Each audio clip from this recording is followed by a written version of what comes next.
But I'm very pleased to introduce the next panel. They're very much focused on looking at how to connect the future generations of fans. So those of you that have children or young nieces and nephews, I'm sure, will appreciate the fact that growing up today, they're growing up in a much more fast-paced world, a very different world than even the world I grew up in. And I think the way they consume content, as we discussed in this last panel, is very different. And so it's all about how do we actually create strategies that allow us to connect with these younger audiences and bring them into, I guess, the overall story of the sport or of the organization that we're trying to promote. And connect with the so-called modern fan, I suppose. So in light of this, I'd like to welcome on stage the following guests. We have coming up for you Alex Ferrer Christensen from EuroLeague. We've got Luke Nicholson from Dragon Rouge, Soraya Castellanos from TikTok, Andres Galicia Suarez from Bundesliga, and moderating the session is Lucas Dorda from the Johan Cruyff Institute. Please give him a warm round of applause. Thank you. Thank you. Wherever you want, wherever you like. Hello, hello, hello.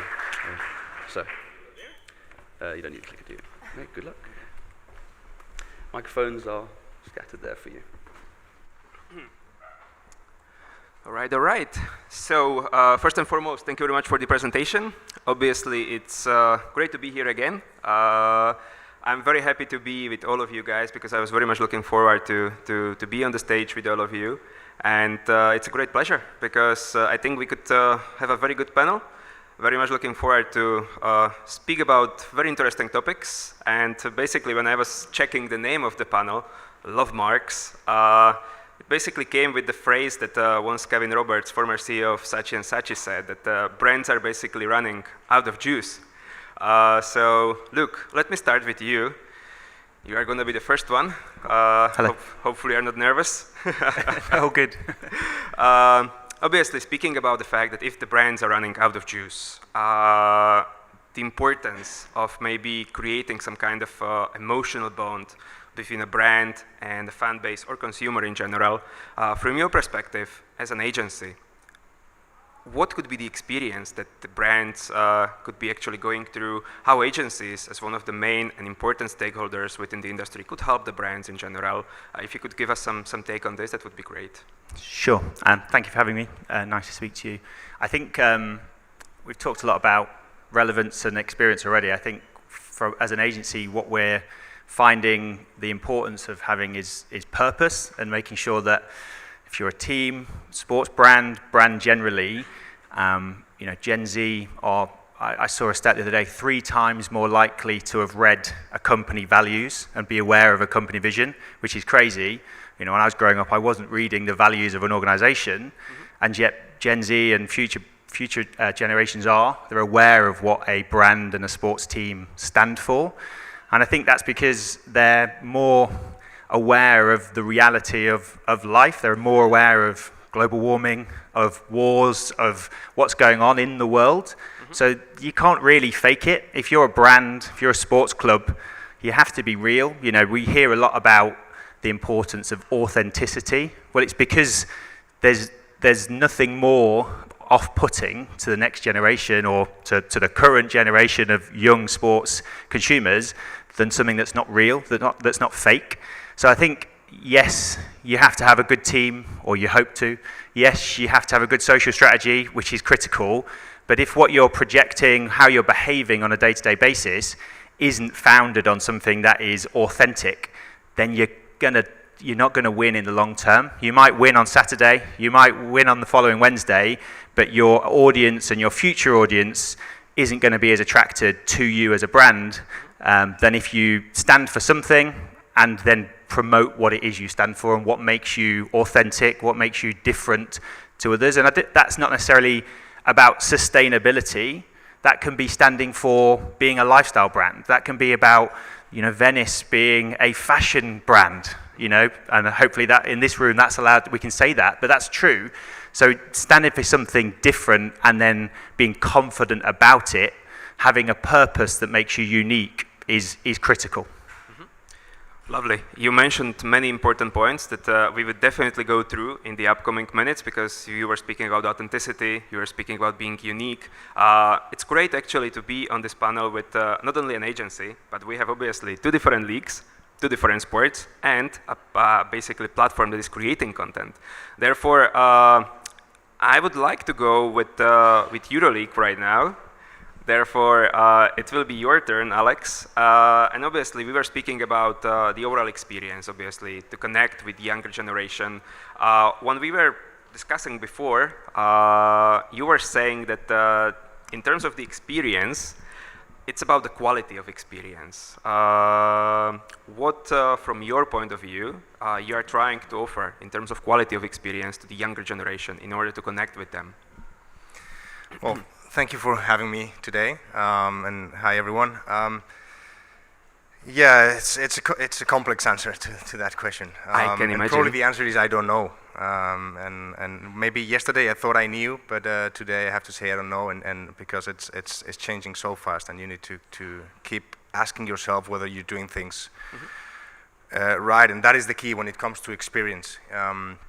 You know, we hear a lot that young people, we're talking always about young people, we hear that they are not watching a game anymore for 2 hours. That is just not going to happen.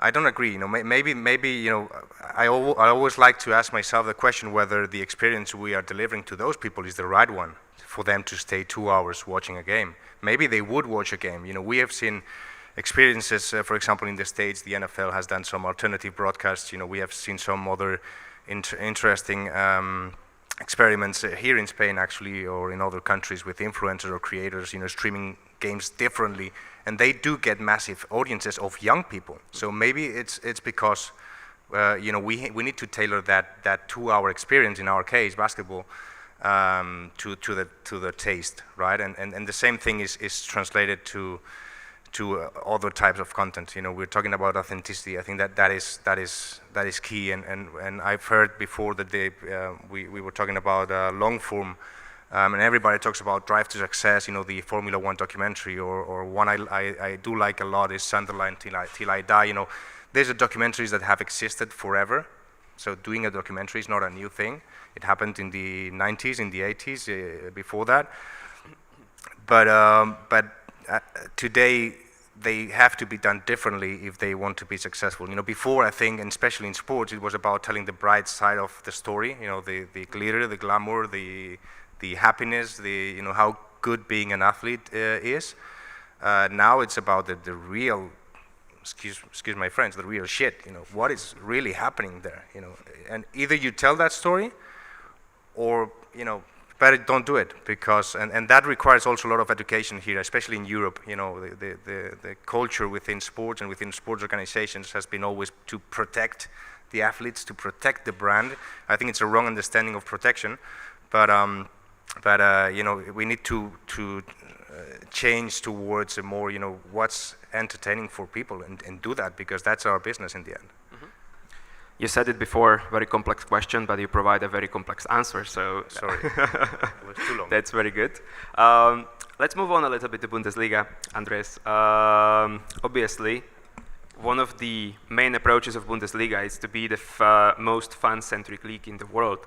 In terms of experience, in terms of engaging with the younger generations, what is the overall approach you like to follow, or you basically pursue? First and foremost, it's a pleasure to be here. Thanks for the invitation, and really happy to join this panel. As you mentioned, we consider us to be the most fan-centric football league in the world, and there's basically no decision, no editorial decision in this case, within my scope that does not include an analytical component. We spent a huge amount of time trying to understand our audiences. It's never going to be perfect, and especially in this ever-changing and dynamic environment that we live in. But we try to do that in the best capacity possible in order for us to be able to tailor that content across the different demographics that we have. I would say that there's two components that are really relevant for us here. First and foremost, and going back to the Lovemarks, how our fans in this case perfectly represent and reflect the brand that we have. We consider ourselves to be an accessible brand, a passionate brand, an inspiring brand, based on the different values that that we have, and that is definitely reflected within our content strategy. We try to have a deep focus on younger demographics. I was listening to my colleague Roger, who mentioned before, obviously we don't only focus on younger demographics, but it's definitely a high focus of our content strategy and our channel strategy, where we define each different channel to communicate with the respective audiences. The three key pillars that I was mentioning are obviously with the focus on younger demographics, having mobile optimized content, also having a higher focus on video content, which has been a big shift from our side over the last couple of months, and that brings us to customization and personalizations, which allows us to have that that particular approach toward the different audiences, and something that we talk about a lot with our partners. Soraya, you know this also perfectly. But for us, trying to make the Bundesliga relevant 24/7 is key. Going beyond the highlights and making it relevant 24/7. It's obviously a challenge, but it's something that we've tried to accomplish, obviously going back to the analytical approach. When I talk about, and I want to use a good example from last season, on the pitch, obviously we have the highlights, we have the goals, we have the saves, we have the assists, but surprisingly, none of those were our best performing content. So that also tells you how the IP that we have has additional value. We're talking about moments that are perhaps not visible to the single eye, that are becoming even more relevant through platforms like TikTok, and that allows us to extend the storytelling. And then off the pitch, obviously, the way that diversify our content, obviously, through the players mainly, and making that relevant for audiences that are perhaps not necessarily the big sports fan or the hardcore sports fan. So. Great. This is very, very interesting, and you were already touching upon one thing that I want to speak a lot today, which is obviously content creation and content. And because of that, it was on purpose that I left you to ask you as the last one, because obviously it's not every single day that we have the possibility to speak with TikTok straight away. So for me, it's very interesting to understand, how do you think that basically TikTok, in its unique way, it's trying to help in the sports industry, engaging different brands, different entities with its fans, and changing a little bit the industry in a way of creating content, promoting content? Yeah, well, thank you very much for having me as well. It's a pleasure to have a conversation with everyone on the panel. I think something that is very unique about the platform is its community. So TikTok has a community of over 1 billion users globally. And I'm going to demystify something that we've heard before, and I think it's really important that everyone in the audience knows. And if you leave with something here today, well, I'm going to tell you many things, but this is one important one. We know from a study from Cantor that 67% of the users of TikTok are 25 years or older. So we know it's not that young audience that we're thinking about. Obviously, we can connect with younger audiences in the platform, but we often talk about the TikTok generation. So it's not so much about the age bracket, but it's about users connecting through their passions, so they can be of any generation and any age. Another important thing, Luke touched on it, and it's great to see that we agree we're all going to talk about it, but another important thing is how the community connects around authenticity. Mm-hmm. So authenticity is key in the platform. There's a change of paradigm. We come from a time when content everywhere needed to be super polished, nearly fake sometimes, and now that's changing. We appreciate and we value content that is authentic. So that is, I think, very important as well. We are an entertainment platform, and we're seeing that sports is powering that entertainment. It's sportstainment in a way. So it's short video or live stream or whichever the format we choose is entertaining. So sports can be connected with their fans through other verticals like music, fashion, and that is also, I think, it's given a space for new creators to come into play. So there are creators that are obviously your publishers or your journalists that are talking about highlights and doing watch-alongs of a game, but there's also a lot of new content being born around activism. We were talking about like women in sports, and I think you can find all of that, all the different verticals coming together in the platform. Very well. You basically helped me because I'm going to continue with the fact of content, and yeah, if you were Luke expecting that we are just going one by one, I will just skip you and I will continue with Alex right now, so I'm sorry for that. But speaking about content, you were saying that obviously for EuroLeague it's very important to create the content everywhere. Multiple different platforms, using different ways to connect different strategies. If you could elaborate on that a little bit, going a little bit further, how you are actually trying to use the content in order to connect with the different generations, that would be very interesting to know. Yeah, it's about connecting different generations, but also different profiles of fans. Exactly. And you know, there's such a variety of types of fans. We need to concentrate on some specific groups, obviously. And I think that today we are talking about digital, right? Digital offers you a huge opportunity to do that, right? To connect with different audiences in different platforms, in different languages. But it's also a very complicated thing to do, right? The opportunity is there, technology is there. Now, doing it right is difficult and it's sometimes expensive, but it's about, you know, putting all those elements in place that would allow you to do that, you know, from understanding what the fans want. That's the very first piece that you need to get right. You know, it cannot be that Alex is deciding what, you know, what a guy in Russia that is 22 years old likes. You know, I don't know. You know, how can I possibly know? I can make a guess, maybe an educated guess at best, but the reality is that I don't know. So how you put those mechanisms to first get that information from the fans, from the basketball fans and from the fans that are not basketball fans, from the sports fans, from people beyond that, you know, that what would make it for the content to be interesting for them, and then getting all the technology around to you know, actually action on that, right, and deliver that content to that specific person in that specific platform, and that, you know, there's a huge level of complexity, you know, in terms of production first, obviously. Not everyone has the same scale of production capabilities. We're lucky to have a partner that can deliver you know, a lot of volume and quality with IMG productions, but you can do it at a smaller scale as well, you know, as we mentioned before. You know, it doesn't need to be that top super quality production anymore. But then you need to get all the other pieces, right? You need to get all the data infrastructure and architecture behind your digital platforms. You get to get the platforms right as well that allow you to communicate with fans, engage with them in different kind of ways, and then all the marketing tools to communicate with them. So it's a very difficult thing to do, but I cannot say that we are doing it today. We are on the way. You know, we have been in a digital transformation process for the last 18 months now.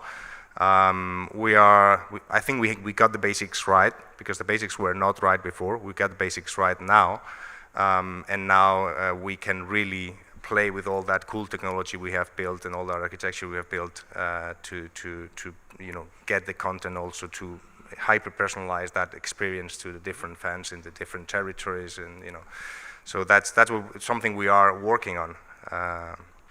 That's very important to mention, because obviously the digital transformation is a huge part of the sports industry. It's something that you need to adapt, you need to transform, you need to work on that, and it's very good that basically you recognize that it's something you are working on, and you've been working on for some time, because it's a process, it takes time.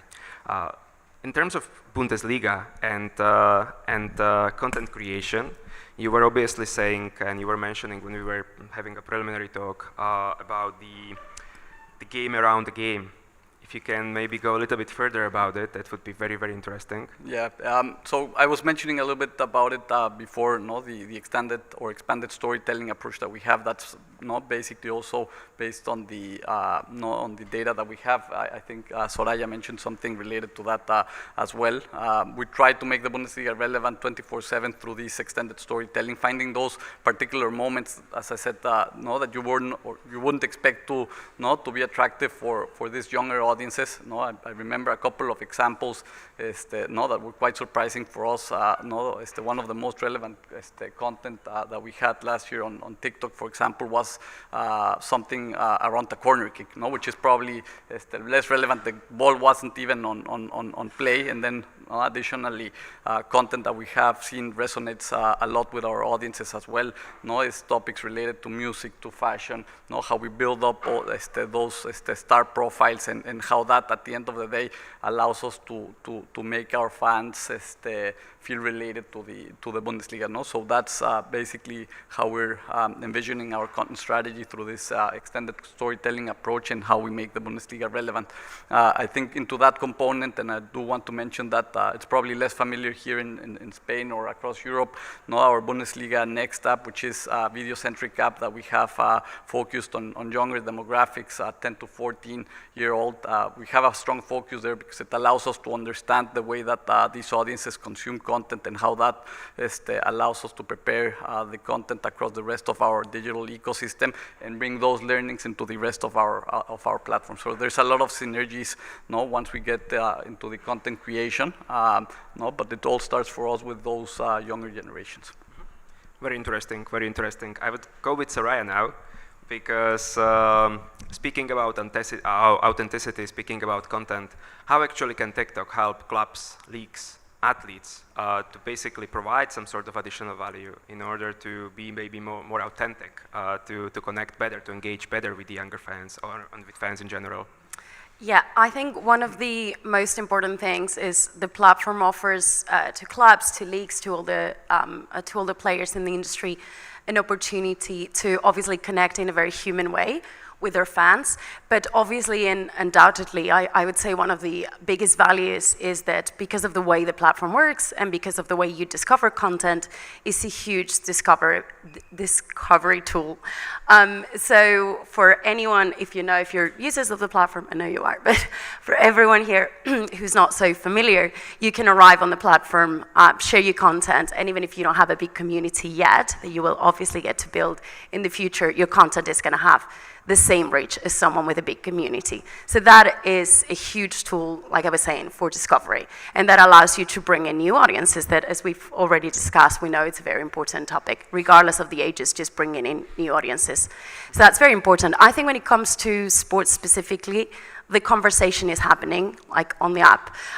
We know hashtags like football have over 600 billion views, which are crazy numbers, but it's not only happening in football, it's happening all over. And we keep, from the platform as well, empowering these conversations through our partnerships as well. Like just recently, last year, we collaborated with UFF for Euro 2020, last year, 2021, of course, and for Women's Euros just more recently. But not only football, like I was saying, like Six Nations as well has been one of our most recent collaborations, which is going to go through until 2025, supporting women in rugby as well. So again, there are loads of different areas, and these conversations are happening, and these creators are already in the platform. Something that I think it's very positive is that we are allowing through the platform to bring fans closer to the experience. A really good example of this is during the Olympics. Through COVID, we didn't have attendance on the stadiums. But through TikTok, you could see that real, authentic, like we were saying before, view of the competition, of the Olympic Villa, and those beds that got so famous. And yeah, you could find out a lot of information, so we're bringing them closer to the experience. I think that's very, very important. Great, thank you very much. Luke, no worries. I will continue with you. In terms of, we will stay a little bit with the content yet, and the thing is that from the agency point of view, how do you think you can help different brands and different entities to basically stay relevant in content creation? Yeah, before I answer that, I think the point you mentioned about your guy in Russia, like what you don't know about him, and you were talking about optimizing content, I think the one thing that is important not to forget as we talk about optimization and distribution techniques and authenticity is, as a fan, and we talk about putting the fan first, the thing that we all know fans like, or the reason why we know fans like sport, is because it drives emotion And I think, this is called Lovemarks. Sport has a head start on every other brand, Even I might not like the branding, the experience of a sports team that I love, but I still love them. The challenge we have now is maintaining that connection. If you're a Gen Z now, you're likely to follow 6 teams. So if the experience I have with one of those other 6 teams is better, my connection is likely to be that bit stronger. So that's the one consistency, irrespective of the experience that we get, is sports teams have that as a head start. The important thing is not to be complacent with that, and authenticity and content distribution and optimization, they're all part of that. But I think it's not forgetting to maintain that emotional connection at the cost of all of these technical advances and benefits. I think as an agency, what we try and say to our partners is, and it's uncomfortable for some of them, but what we try and say is, you're not just a sports team anymore. You're a sports and entertainment brand. And if you're actually an elite club, you're a global sports and entertainment brand. And that's difficult, right? Because at the core, you're a sports club, but you're not. I think you guys have talked about how actually, one day a week you might have a game. So what about the other 6? What is that journey? What is that connection? What is that relationship outside of a match day or a game day experience? And what that looks like is different to the core, hardcore fans, the ultras. If the team loses, they don't want to engage with the club for another 6 days. That's okay, because they're safe. It's actually the other guys who are more transient, more casual. It's really important. I worked for a club that at one point had a really bad run of games. The club introduced a media blackout. It was the worst decision they could have made, because the fans who were hurting thought there was silence. The fans who are interested but want to know what's going on weren't being spoken to. You can't behave like that. As an entertainment brand, you're a 7-day-a-week property, and you have to behave as such. So that brings challenges, but it also brings opportunities. Those charts at the start absolutely prove that point, that sports a mature audience, a mature market. The only way you're going to grow as a sports brand now is by diversifying. And the only way you're going to diversify is if you accept you are an entertainment brand as well as a sports brand. That was a very lovely answer, and it definitely helped me with my next question that will be directed to Alex. I will stay with your guy in Russia, or wherever he is, because, I chose there are definitely more worst people. example, right? Yeah. The point being is that how you as a league trying to be proactive in terms of analyzing and listening to the actual needs of your fans, and not just trying to convince them and offer them whatever you think that you should offer to them. Well, the simple answer is we just hired someone that really understands how to do this, and that happened 2 years ago when we created an area that wasn't existent in the company, which was basically business intelligence. An area that probably exists in every other industry for 20 years or more. In sports, the reality is that until very recently, most of sports organizations, clubs and leagues didn't have a specific area that was dealing with that. Probably in the States that came earlier, but here in Europe, that is a very recent trend. And we started by getting someone who could basically teach us on how this is done. And that person, over 2 years now, it's 5 people in that department. And they're basically in charge of, in multiple ways, gathering data from fans, from the industry, from many different touch points, and organizing that in a way that basically helps the organization and the business, again, in many different ways. So they help the marketing partnerships team to build better partnerships and to value our property better. They help the teams themselves, and again the same thing. They help the digital team in analyzing performance of content, taking decisions in that regard.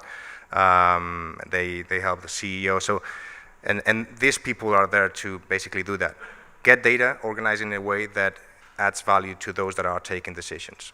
And going to the discussion today, you know, one thing that we did last year and that has worked very, very good is a new program that we call the Fans Lab, which basically is not a fans lab. Actually, the name now that I think about it, it's not right, because it's not fans that are in there. It's just people that are relevant in their own culture within their cities. So we went to 10 cities and we selected 11 people in each one of the cities, trendsetters and some people that are connected to the young and urban culture that we want to target.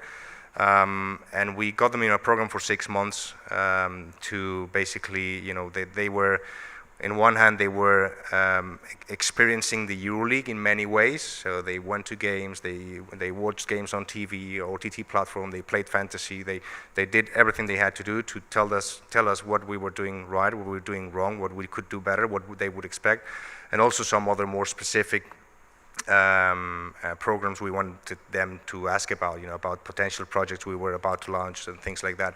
But it was not about basketball fans. So about basketball fans, obviously we have our other ways of understanding what they want and what they need.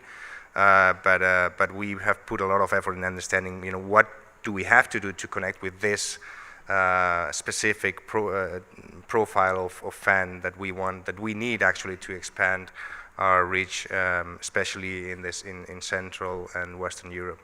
So yeah. I'm very happy was that an answer? Yeah, no, I'm very happy that you didn't just stick with the very short version, but you actually explained it. That's very, very good. Thank you very much. Andres, I will basically continue with a very similar question in terms of Bundesliga.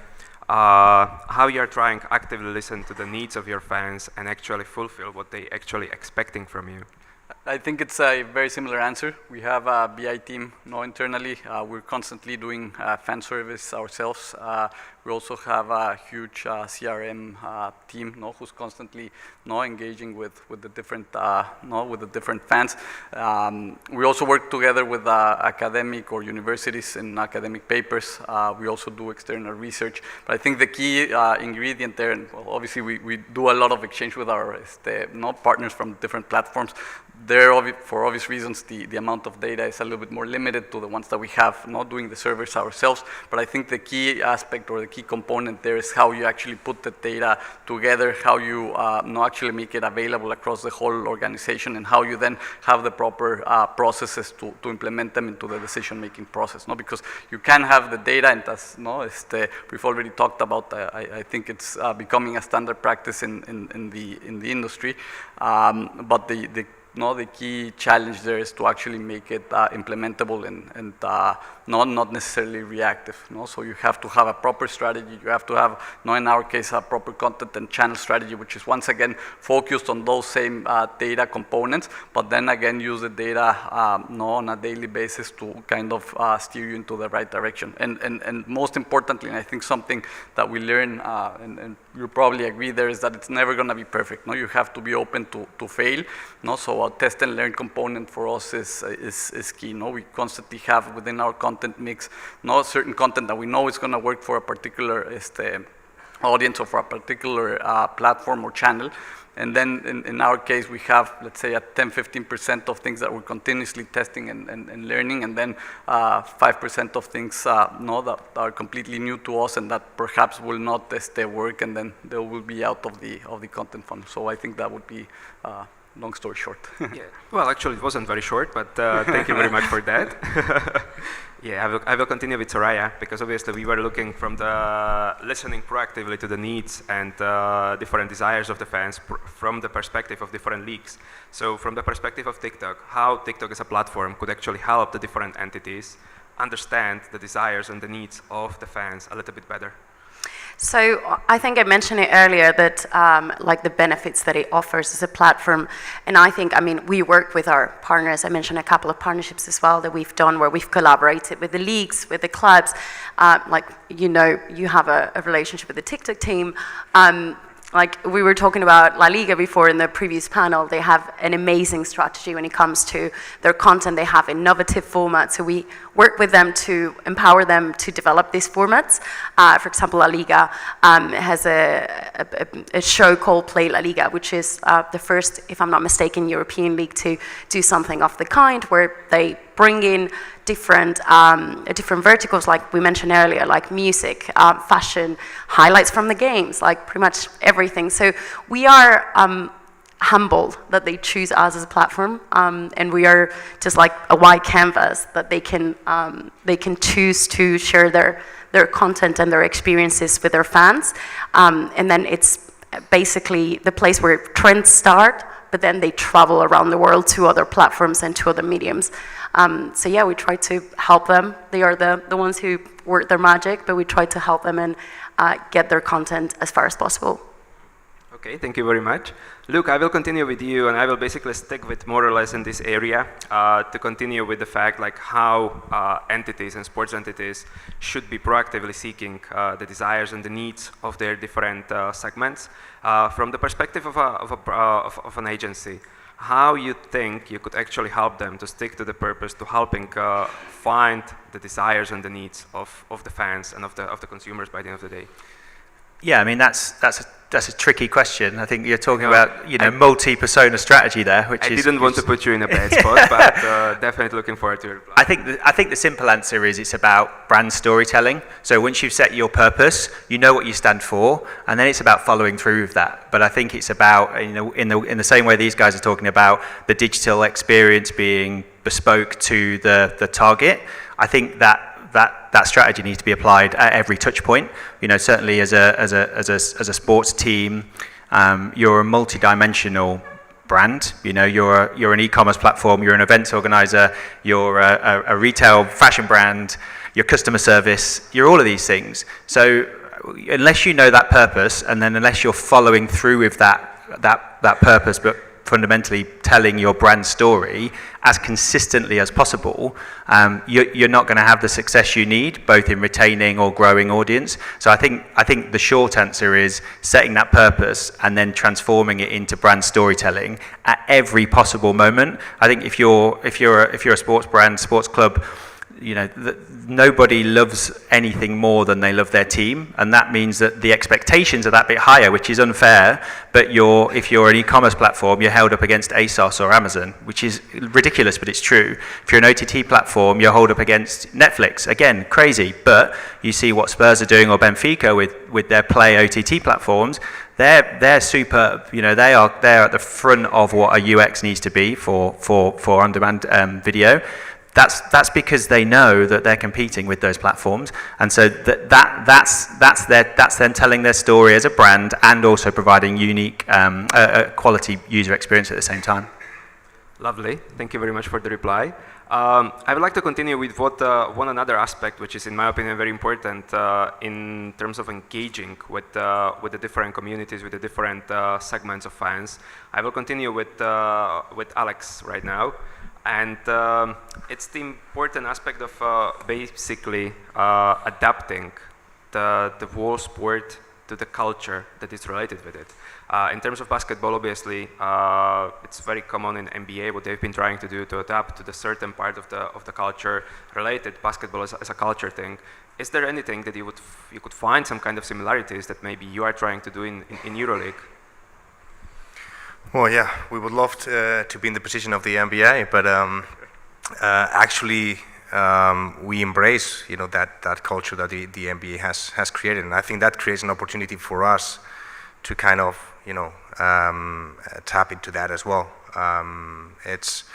Basketball goes beyond the sport. It's probably one of the only sports that does that, right? That transcends the sport itself, and it's really well connected to other entertainment, industries, and to culture, and to music, and to art, and to that. So we definitely that's part of the strategy as well for us to get to have a much more direct link to that basketball culture that is there, that exists not only in the States but also exists in Europe. So you will see in Europe people wearing the LeBron, sneakers or a shirt from Antetokounmpo, and they probably never watch them play, never. But they know who they are, and they think they are cool, and that's enough, obviously, tapping into that is very much part of our strategy, but also, being true to what we are as well, right? And doing it in our own way. And we have an opportunity here because our teams represent some of the most vibrant and lively cities in terms of culture. So from Barcelona to Berlin to Athens, Istanbul, very different culture, very diverse, and that is something that makes the EuroLeague culture, if we can call it that way, or hopefully one day we can call it that way, very, very rich and very, very powerful if we connect all those dots. So that is an area we're exploring a lot and trying to, and once again, that Fans Lab experience also was very much directed into this, to really understand how we could connect with that young urban culture in our cities in Europe. Thank you very much. It's very important to stay obviously relevant, to stick to the understanding that there are different cultures and trying to basically embrace it. I love the word that you used because embracing it, I think it's very, very important. In terms of Bundesliga, how you are trying to basically stay relevant in terms of engaging with your younger audiences in general, embracing maybe the youth culture. You already mentioned the project of the app, but if you can maybe elaborate a little bit more about that, that would be very interesting. Yeah, correct. So we have, as I mentioned, the Bundesliga Next app, which once again is a video-centric app. Right now, it's focused on the DACH region, which is allowing us to test these new video formats in particular, but we also have a couple of additional examples which we're really not proud about. One of them is the virtual Bundesliga, which I think gaming was already mentioned. Again, it's definitely a way for us to connect and become even more relevant within younger audiences. It's already not designated as our third official competition within the DFL statutes. So that speaks about the level of importance and how that allows us, once again, to tap into those different audiences across different platforms. There's a huge collaboration with TikTok through the VBL, in particular for that case. Or another good example for us to tap into younger audiences, and I don't want to bring this example up just because Soraya is here, but last year we had the first 9 to 16 live stream in vertical format during the Super Cup, which once again speaks about how we're trying to tap into those younger audiences and trying to not tap into the consumption habits that we're identifying throughout the different information that we have, and that's I think for us a key component that we haven't tapped into that too much today is innovation, and I think those couple of examples allow us to continue to be relevant across the different platforms, especially with younger audiences. Right, thank you very much. I will continue with Soraya because obviously the topic of being relevant, so how clubs, athletes, different entities could actually stand out being relevant using TikTok in the upcoming future. So I'm very lucky working at TikTok that I can talk about the future in a way that it's almost like it's not so far away because we're kind of building it already. So I can talk about, in my experience, what we are already seeing as changes in the paradigm again, and like what I can see the future is going to be when it comes to content in sports specifically. I think we touch on authenticity, and that's going to touch on the values as well of the sports clubs and leagues, etc. And that means we're going to see a lot of diversity, a lot of inclusion, a lot of, when it comes to minorities, to women in sports, to people differently abled. Like we have cases in Spain, like one of the most popular videos that got viral recently was a case of a person with cerebral palsy who cycled from Barcelona to Madrid, 700 kilometers, and that was like, I believe, like 6 million views on that video. So we really want to hear different stories, and we want to see diversity in the voices and give visibility to those diverse voices. Sorry. Another very important thing, I think, is co-creation. So we're not at a time where we're just like dropping content out there for people to consume and they're mere spectators of this. They are participating. We are co-creating content. We're enriching the content. We see that in the platform through tools like Duet that have really changed the way we create and consume content. Also, Stitch, and other functionalities for those who are not familiar. I recommend you download the app and you check these new formats. And we're seeing how athletes and those big stars are using these formats to connect with their audiences. Like in Spain, last year we launched the hashtag Ask Marcelo, and we had Marcelo himself responding by using the duet function to the questions from the community to have again, a really authentic and really human connection with their fans. And again, and the last thing I would say is innovation. We've talked about it as well. You mentioned the first game from Bundesliga in 9/16, really important one. Media Pro in Spain did the same with a La Liga game with Betis Real Sociedad. This was last year. And the results were amazing. It's a new format. Maybe we wouldn't have thought it was going to work so well from the platform. We definitely believed in it. But we saw the results, like over 500,000 people watching a game on 9/16 on the platform. And it's not only this live stream. I think there are loads of different formats that we're going to keep seeing in the coming months and years that are going to be innovative and new ways of connecting with fans in sports. All right, this was a very, very interesting, almost conclusion. I'm not sure how we are running with the time, but if we still have a little bit of time, I would like to hear from the other three gentlemen as well. From your perspective, guys, how do you think would be the upcoming future in terms of engaging and creating some kind of emotional bond with especially with the younger generations? Because I think it was said before that there is the rumor or the urban myth that younger generation are having smaller attention span. So how do you think would be the upcoming future in order to engaging with them? I will leave it to you. Who goes first? It's up to you. Yeah, I mean, there's loads of different answers to that. One answer I'll give is about control. I think as a generation, we're used to creating playlists. We're used to creating my list. We're used to following people and that we want and cutting out people that we don't. And I think as a sports brand, that degree of participation, you're talking about collaboration, influence, and that can be in terms of fans influencing the playlist on a match day, but as much as actually, I think somebody mentioned earlier about fan groups and you're talking about fan labs. I think in the UK, as a response to Super League, the Football Association are introducing, influence from within fan groups to have voting rights. That's actually quite on trend for the new next generation of being able to contribute, not to be talked at, but talked with, and then the ability to actually influence the direction of an event or a team or an organization. So there's many other answers to your question, but that trend of participation is a really powerful one, and I think as a sports club that can be really frightening because the fans don't always know better. They're emotionally led and they might make wrong decisions, but that doesn't mean that they shouldn't be involved in the process in a way that has actual influence and impact. Great, thank you very much.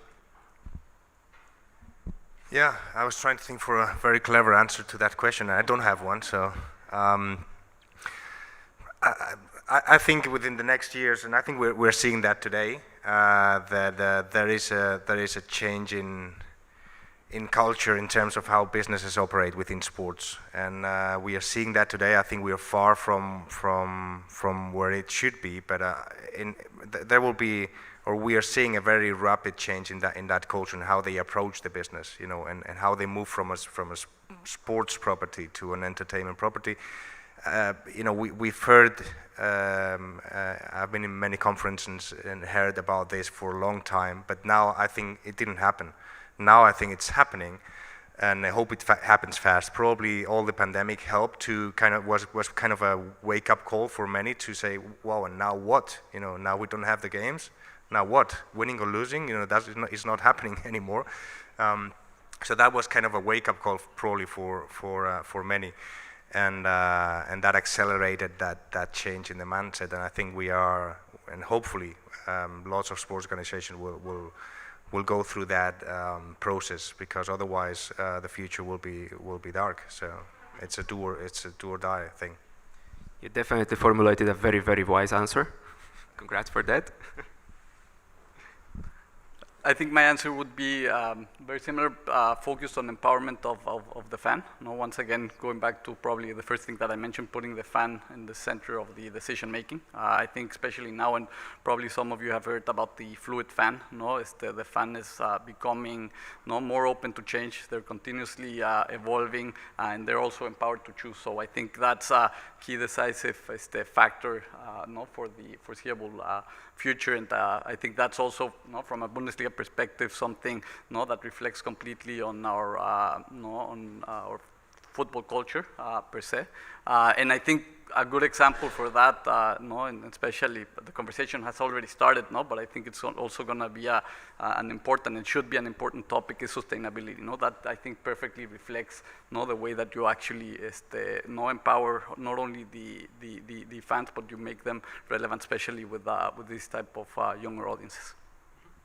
Thank you very much, guys. Thank you very much for being here today with me. I think we've been touching upon different areas of experience, of relevance, of trying to put the fans into the center of everything. I would like to really appreciate your time, your brilliant answers, and thank you very much for accompanying me.